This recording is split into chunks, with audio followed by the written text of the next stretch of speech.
Hey, what's going on, everybody? It's Wilhelm Scream, and welcome back to another day in Destiny 2 for some more Destiny 2 news and Beyond Light Season of the Chosen intel.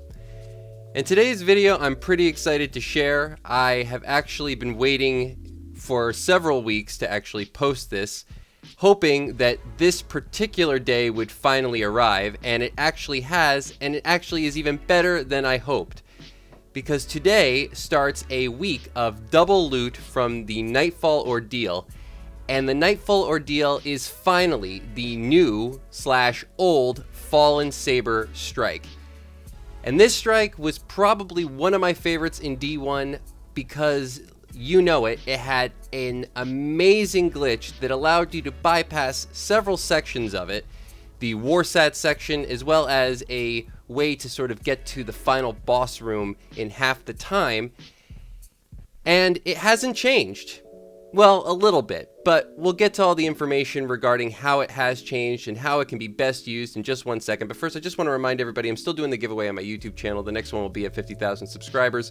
All you have to do to be entered into that giveaway is like this video, subscribe to the YouTube channel, turn on the notifications, the bell that's right next to the big red subscribe button, and follow me on Instagram or Twitter. They'll be linked in the description box down below. And as always, if you stick around till the end of the video, I'll have a secret hashtag you can leave in the comments section to be entered into that giveaway a second time for this video. And remember, those secret hashtags, they stack between all videos. So if you haven't done this on a previous piece of content on this channel, why not go back, check out another video, and of course, do it again. We're doing a Destiny 2 Beyond Light Deluxe giveaway at 50,000 subscribers. And there's a pretty exciting thing coming after that, so just keep that all in mind. So if you have been watching the video playing in the background while I went through that painstaking pitch, you'll notice that I am outside of the map and I've made it to the Warsat. Now this was what we used to do in D1 when the Warsat was probably the toughest part of this particular strike. And you could actually get underneath the Warsat, scan it, and then stand in the circle while the enemies were up above without taking any damage. You just had to stand in the circle for a long enough period of time to actually charge the Warsat, and then you could actually progress. All the enemies would despawn. Now that's a little bit different in this. You actually need to be able to have somebody fairly close up top scan the Warsat if you want to be able to progress through it normally. You can, however, stand beneath it and actually trigger the timer. So the best way that this would be used, if you were doing it solo, for example, would be to go up on top normally, trigger the Warsat, and then return back the same way you saw me come in. That's by using the Sparrow glitch in that corner of the ship. And we'll go through this whole thing again as we kind of progress through it, just to share with you all the specific points. But if you were doing this with a group, you could actually have the group run up, trigger the Warsat, hide in safety, and then you could stand in the circle underneath, and they could progress through that whole section. Then, once you've actually gotten through the Warsat area, you can actually turn around directly and run into the next area. This will trigger another spawn zone, and you can actually get inside the map through the tunnel that I was showing you. If you need to, you can go back and just check it out. But essentially, what that allows you to do is get to that second room. There will be ads in there, but you can just skip ahead of your teammates who will be trying to catch up, and you can start clearing at that room. And then once that room is cleared, you can actually progress into the boss room, and the boss will spawn, and I believe your teammates will get pulled to you at that point. Once you're in the boss room, this is a really great spot to basically just keep that one player alive if you're doing it in a group, or if you're doing it solo to stay alive. You can't get actually hit by any of the enemies here. They actually seem to sort of go away from you, interestingly. Like if you're outside of the map, they sort of don't aggro you. And just to go back quickly to that first area, as you can see, I make my way to the first ship,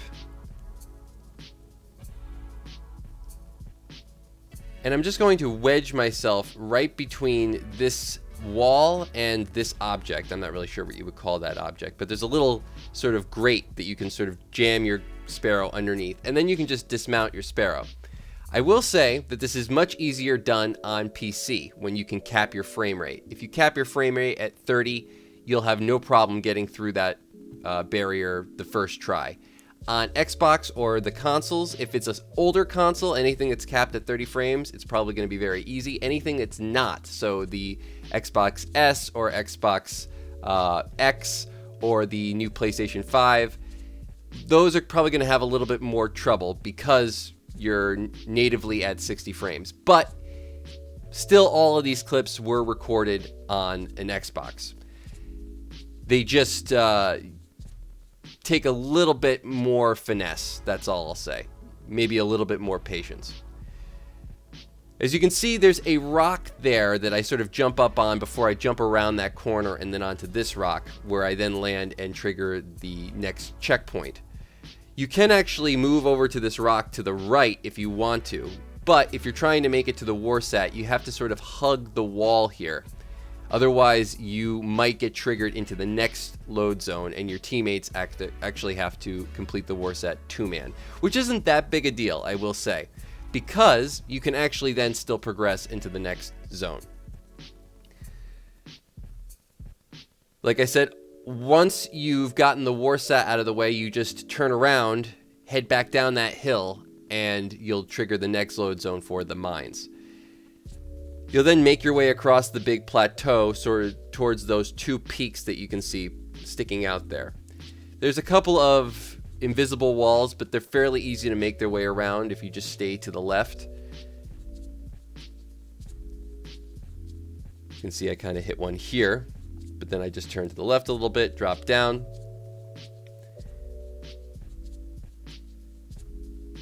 And then you can jump into this tunnel. Move back a little bit to cue the load for the bunker, and then you can turn right around again and you're actually in the bunker, and you can start to make work of these enemies. So this is good for solo runs. It's also good for just low-level runs if you're looking to farm the Shadow Price, which is available as the unique weapon from the Nightfall this week. The Nightfall Ordeal, that is. The Shadow Price, another returning D1 legendary auto rifle. I can't remember how many RPMs it was right now, but it used to do great work in PvP. Auto rifles do seem fairly strong right now. I still find myself using the Gnawing Hunger, which I believe is a 600 RPM. So I think 600 RPMs are still in a fairly good place, though they might not be the best. But if you're looking to farm out a Shadow Price, I would suggest maybe doing these at 1300 runs, and just having your teammates go to the Warsat, you go to the next section like this, and you can just do a run that much faster. So just repeated runs. Eventually, if you're doing a Grandmaster, this is probably going to be the best option, because there's several ways where you can just avoid possibly taking damage and get through the map without having to worry about teammates dying and running out of respawns.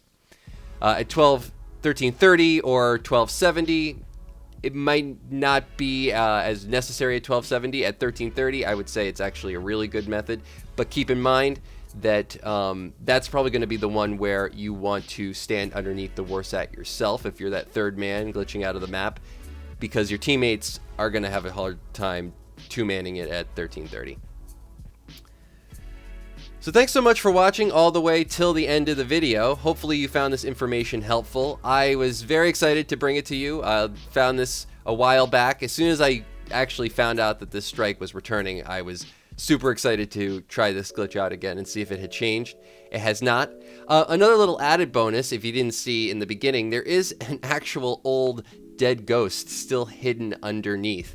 I don't think that was there in D1. I can't remember, but it's there now, so you can actually go and scan it. Maybe it was there in D1. I think it was a hidden ghost that was actually in that area, but I don't think it was in that specific spot outside of the map. But you can go and scan it. Kind of a fun little D1 throwback. I don't think it was intentionally left there. For the secret hashtag, you can leave in the comments section today. Leave a hashtag BeyondLight, or a hashtag Season of the Chosen, or a hashtag Fallen Saber, or a hashtag Shadow Price. And as always, I am Wilhelm Scream. Of course, we will see you in the next video. Later!